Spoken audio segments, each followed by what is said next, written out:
takita dhum dhum ta ta takatari dhum dhum ta ta dhum dhum ta ta. The first question is from Vikram from Delhi. Vikram says, well, this is about the Cauvery Calling. Shouldn't this be the government's job? Why should I pay 42 rupees when I already pay taxes? I don't even live near Chennai. Oh, that guy. Is he Vikram? Now you know who is Vikram. I want you to understand this. In this country, only some 3.2% of the population pays taxes, income tax. Do you know this? Only some 3.2% is paying income tax. Who carries the remaining 96%? Because the remaining 96% are either below the taxable limit or they're tax evaders. One of these. Even if you take the tax evaders, it will only add up to another 3-4%. The remaining 90% is below the taxable limit. When you have a country at this level where 90% are below the tax level, you think government can do everything? What do you think is the taxes they're collecting? They may be charging you 40%, but what do you think is the volume of tax that they're collecting for a nation of 1.4 billion people? And you want them to do everything with that. I'm not pitching for the government. I wanted the government to give subsidies to the farmers, which they have done. You think you have no responsibility for this nation. You think those handful of people who are elected will do everything. No. Well, this is coming because you think they're corrupt. Yes, they are, because they are your representatives.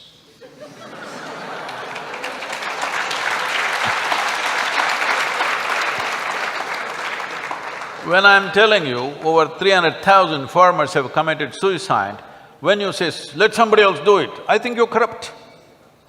Hello? When you have forsaken your humanity, I think you're corrupt. Corruption is not just accepting a bribe. You have forsaken your humanity, you are corrupt. Let me ask you a simple question.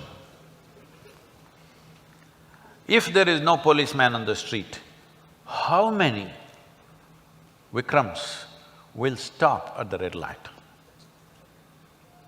Believe me, just like 9:30, 10 o'clock, I land in Coimbatore and I'm driving back to the yoga center.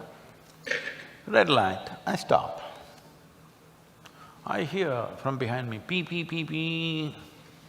So what? I'm stopping at the red light. And then one TVS moped guy will come next to me and say, he's telling me, there's no policeman, you idiot, what are you stopping for? That's what he's telling me. So if you make this guy the chief minister, the prime minister, whatever, what is he going to do? Hello? This is what he's going to do, isn't it?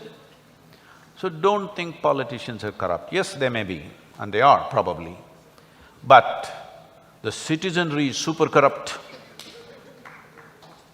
If the greatest problem right now in the country is lack of integrity, not just among politicians, not just among people who hold office, general citizenry is corrupt.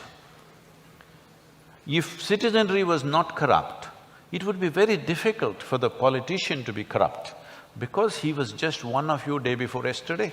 Only now he got elected.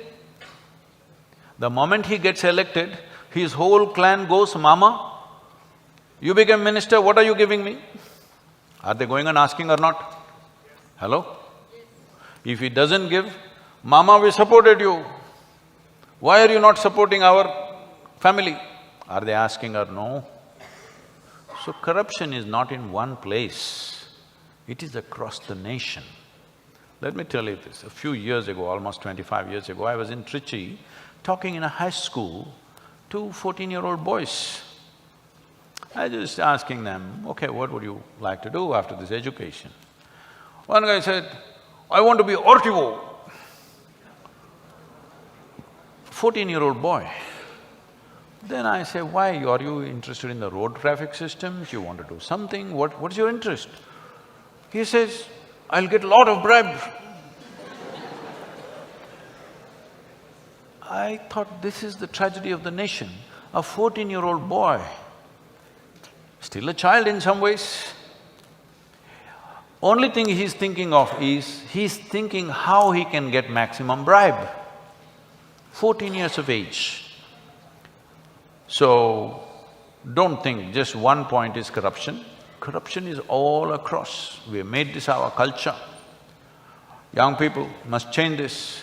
It is very important you make this nation a law-abiding nation more than anything else, that you follow the law. Convenient or inconvenient, you follow the law. This is important. You must set this culture. About why should I do it?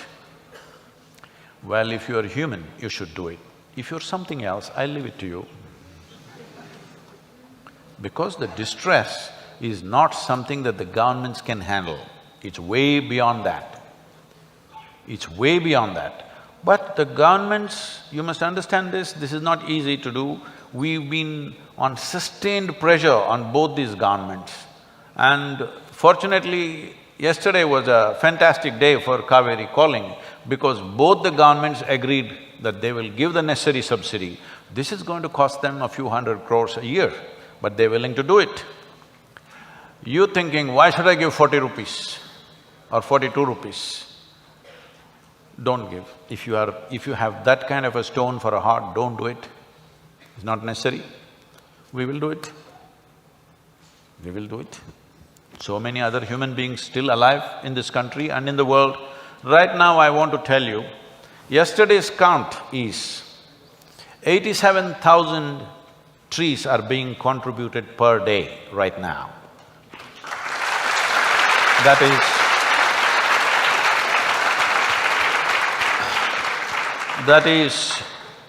That is more than 1 tree per second. People are contributing, not just from India, from across the world. People are contributing because there is still humanity in the world.